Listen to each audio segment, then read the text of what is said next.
When I was in 4th grade, my older sister left for college. My favorite person in the world, my role model, now a plane ride away. Crossing the days off my calendar, I waited and I waited for her to come home, and finally, she flew home for Thanksgiving. But she could only stay a few days before heading back to college. And then, the dreaded trip to the airport.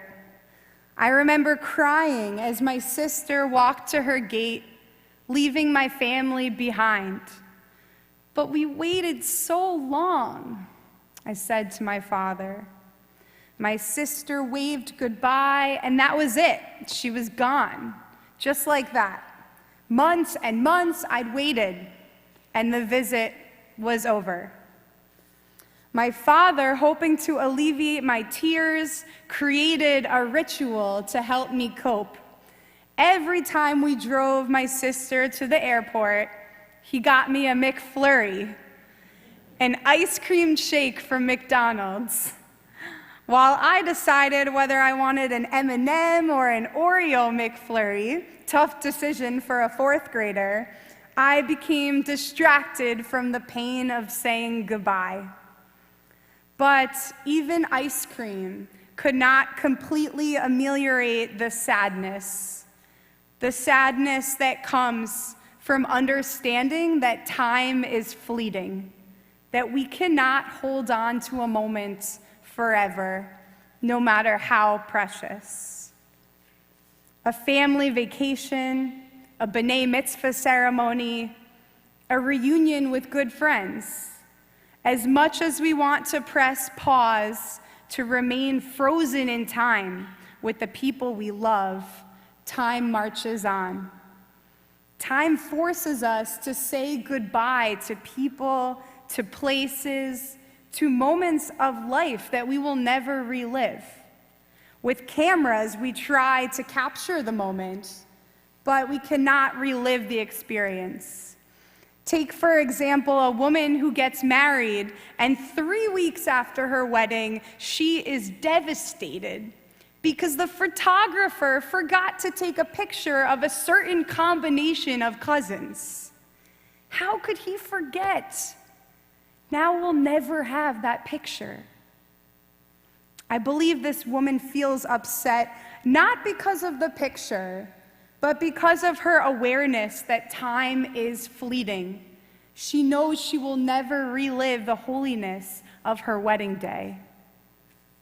I have noticed that after weddings, holiday parties, graduations, moments filled with joy and excitement, that I walk away with a deep sadness, an overwhelming awareness that time is fleeting, that precious moments with loved ones cannot last forever. Why do the holiest moments in life pass by so quickly? Why can't we hold on to a moment forever, just squeeze it tight and enjoy it over and over again? Our friend Charlie Brown pondered these same questions. He asked, "Why can't we get all the people together in the world that we really like and then just stay together?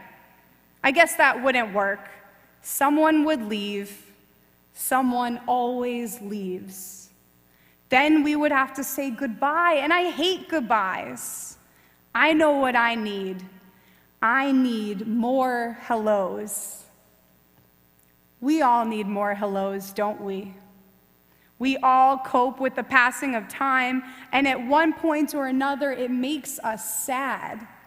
As we celebrate Rosh Hashanah, the birthday of the world, as we enter this new year of life, it is natural for us to miss the people and the places of our past. Our sadness is appropriate. It serves as proof that we cherish time, that we love the people who have entered our lives, and that we appreciate the journeys that we have taken. But there are other options than spending our entire lives plagued by sadness. We are capable of appreciating sweet memories of the past and at the same time moving forward and enjoying life. We are capable of reflecting on the past with feelings of sadness as well as feelings of joy and gratitude. We may never become immune to the pain that comes from missing the past, but we may become better equipped to manage it. As the great sage Captain Picard of Star Trek said, "Someone once told me that time was a predator that stalked us all our lives, but I rather believe that time is a companion who goes with us on the journey and reminds us to cherish every moment. What we leave behind is not as important as how we lived." So, how do we do it? How do we live holy, meaningful lives without becoming perpetually depressed by the awareness that time is fleeting? First, by giving ourselves permission to remember the people, the places, and the times that brought us joy, and acknowledging that our sadness is valid. Second, by expressing gratitude for the blessings we have received, those people, those places, those precious times. We thank God that we experienced them at all. And third, when we feel ready, remaining present, living in the moment. When we live in the present moment, we may experience, as Charlie Brown says, more hellos, more beginnings and more blessings. Remembering the past, expressing gratitude, and remaining present. These are 3 ways we may balance our longing for the past with our responsibility to sanctify time and continue to live our lives. These are not easy tasks, but Jewish tradition gives us some tools to help us along the way. Let's dig deeper into each of these ways to cope with the passing of time. The first way to cope with the passing of time, remembering the past. Rabbi Earl Grolman, a pioneer in the field of crisis intervention and death education, explains that recovering after experiencing loss is not achieved by forgetting the past, but by remembering.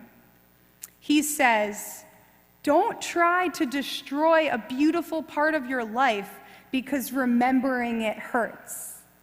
As children of today and tomorrow, we are also children of yesterday. The past still travels with us, and what it has been makes us who we are." As we remember the people, the places, and the precious moments of our past, we realize that our souls are forever touched by these memories. The lessons we acquired from our past, the wisdom and spirit our loved ones shared, remains with us every day. In The Things They Carried by Tim O'Brien, the main character contemplates the passing of time. He states, "Well, right now I'm not dead, but when I am, I don't know. I guess it's like being inside a book that nobody is reading, an old one. It's up on a library shelf, so you're safe and everything, but the book hasn't been checked out for a long, long time. All you can do is wait. Just hope somebody will pick it up and start reading." There is holiness when we pick up the books of our loved ones and start reading. When we share their stories, never letting their memory gather dust. Sharing stories, pictures, and memories of the past has tremendous power. Think about sitting Shiva, those first days of mourning a loss. One of the most supportive things that we may say to mourners days, weeks, and years after a loved one dies is this one simple statement: tell me about your loved one. We invite mourners to remember because there is healing in remembering. There is healing in realizing that although one chapter of life is gone, the memories continue to illumine our hearts. There's an old song with the lyrics, "The song is ended, but the melody lingers on." Rabbi Robert Kahn said, "It's the same with people. The life has ended, but the melody lingers on. Like a melody remembered, their memory is as alive and as fresh as the days we had them with us." How lovely it is to be able to remember. How wonderful to be able to see them and bring them back into our lives, to hear again the music of their voices. Their lives are ended, but their melodies linger on. We still experience moments of sadness as we remember and as we miss the good old days. But there is something profound about our ability to remember, to share memories with our community. In our courage to remember, we cope with the passing of time. The second way to cope with the passing of time is by expressing gratitude. No matter how many holy moments we have been given with the people we love, it never feels like enough. We will always be left wanting more. But still, we thank God for the moments that we have been given. Because as we express gratitude, we cope with our yearning for the past. In his book, Choose Life, Rabbi Sidney Greenberg serves as a defense attorney for time. While many believe that time is a thief, he states, "But if time is a thief, it is not without a core of compassion. For everything it takes, it thoughtfully leaves something behind. In place of loved ones, it leaves undying and enduring lessons. The bloom it stole, time replaced with lines it gently etched in bright moments of shared laughter and somber moments of chastening sorrow. Time does something else too. Time converts knowledge into wisdom, energy spent into experiences gained. Time leaves us richer for what we have had." We may express gratitude by praying to God, by saying thank you for all the blessings in our lives, by thanking God for the time that we have had. We may also express gratitude by giving tzedakah. If we find ourselves missing old college days or our childhood summer camp, we may donate money to these institutions so that future students and future campers may have as wonderful an experience as we did. If we miss our time with a loved one who died of cancer, perhaps we can find it in our heart to make a donation to a cancer research fund, expressing gratitude for the holy time that we spent together. We still carry the sadness of missing that chapter of life, missing our loved ones, but when part of us feels broken, these acts of gratitude may bring a sense of wholeness. The third way to cope with the passing of time is remaining as present as possible, making the most of each new chapter of life. Rabbi Groman states, "Try to strike that delicate balance between a yesterday that should be remembered and a tomorrow that must be created. Taking our memories with us, we continue living open to new blessings. Out of all our ancestors in the Torah narrative, I believe our matriarch Sarah serves as the role model for living in the present moment. The Torah portion where we learn of Sarah's death is not called the death of Sarah. Instead, it is called Chaye Sarah, the life of Sarah, already demonstrating that this is a woman who we remember for the way she lived. Sarah died at the age of 127. Although she enjoyed a long life, longer than most, the greater message is how she lived those years. The Torah does not tell us that Sarah died at age 127. The Torah tells us that Sarah lived to be 100 years, 20 years, and 7 years. The Torah breaks Sarah's life into chapters, each valuable and each filled with life. When one chapter of life ended, Sarah continued to live, pacing herself for more blessings to come, open to experiencing what Charlie Brown described as more hellos. Sarah's biggest blessing of all, giving birth to Isaac, did not even occur until she turned 90.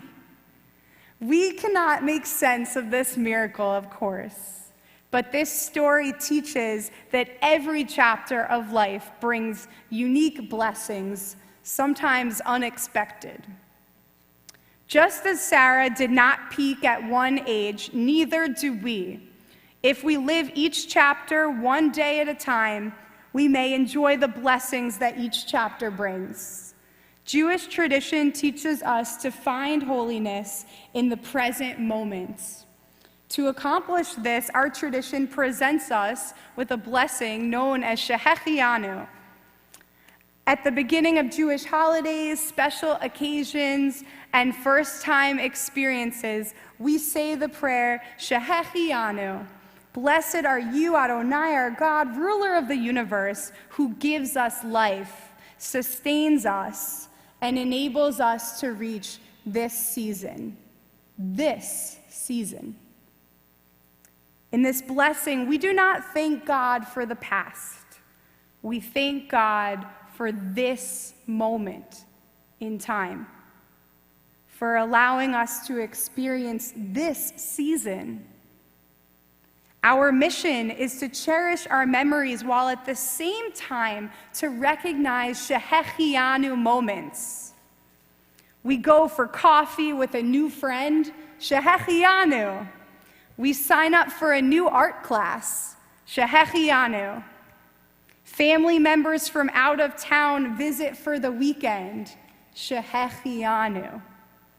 Moments of joy and renewal happen every single day, and this blessing helps us stay present during these holy experiences, to thank God for bringing us to this moment, this season. Exploring these three ways to cope with the passing of time, remembering, expressing gratitude, and remaining present, we still recognize that sadness is a valid emotion. It signals how much we value the life that God has given us. Despite the sadness we feel as time passes, we do have the ability to continue living meaningful lives, to recognize the beauty of the world that is not stationary, a world that is always evolving. We are not meant to get stuck in one moment of time for eternity, no matter how beautiful that moment was. I will conclude by sharing part of the story Tuck Everlasting by Natalie Babbitt. In this story, a girl named Winnie learns the secret of the Tuck family. Many years ago, this family drank from a hidden spring that gave them eternal life. They will never age, and they will never die. The two sons, Jesse and Miles, will forever be 17 and 22. Tuck, the father of the family, explains to Winnie why remaining in one chapter of life for eternity is not as wonderful as it may seem. As they float down a stream in a rowboat, he points to the water and he says, "Know what that is all around us, Winnie? Life. Moving, growing, changing. Never the same 2 minutes in a row. This water, all night long, it's been moving, coming in through the stream. After a long while, it comes to the ocean. Know what happens then? The sun sucks some of it right out of the ocean and carries it back in clouds, and then it rains. And the rain falls into the stream, and the stream keeps moving on, taking it all back again. It's a wheel, Winnie. Everything is a wheel, turning and turning, never stopping. The frogs are part of it, the bugs and the fish, and people, but never the same ones, always coming in new, growing and changing, and then moving on. That's the way it's supposed to be.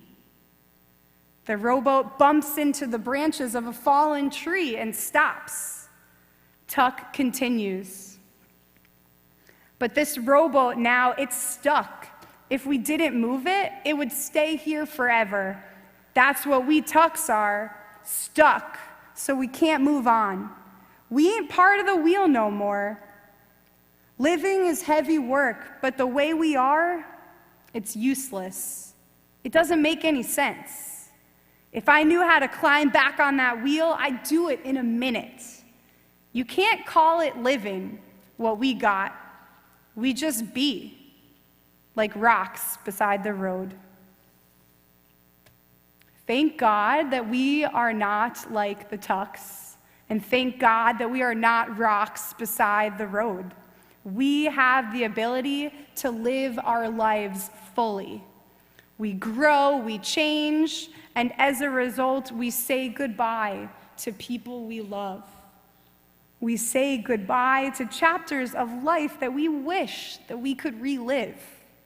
But we are capable of coping with this reality. If we can find the courage to remember, the gratitude to say thank you, and the faith to live in the moment, then together we will cope with the passing of time. May this new year bring us healing, wholeness, and peace. May this new year inspire us to take the memories of the past with us as we make our lives a blessing and sanctify time. Of course, we will have moments of sadness as we yearn for the past. This is the price we pay for having such wonderful memories. Still, may we find the strength to keep trekking forward, marching, evolving, living our lives. Shana Tova.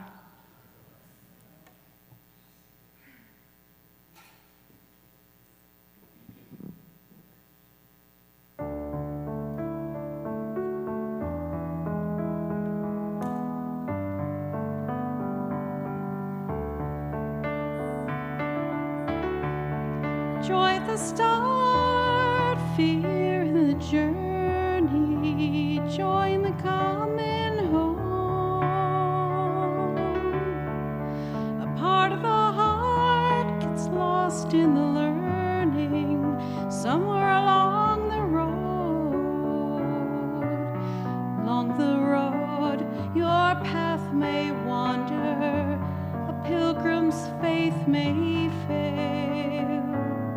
And absence makes the heart grow fonder, darkness obscures the trail. Cursing the quest, courting disaster, measureless nights forebode. Moments of rest and glimpses of laughter, treasured along the road. Along the road, your steps may stumble, your thoughts thoughts may start to stray. Through it all, the heart held humble, levels and lights your way.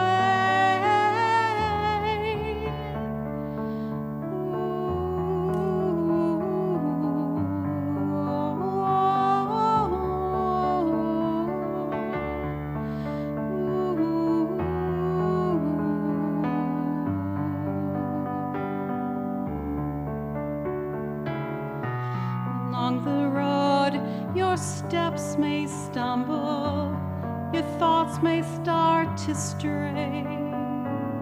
But through it all, the heart held humble, levels and lights your way. Joy at the start, fear in the journey, joy in the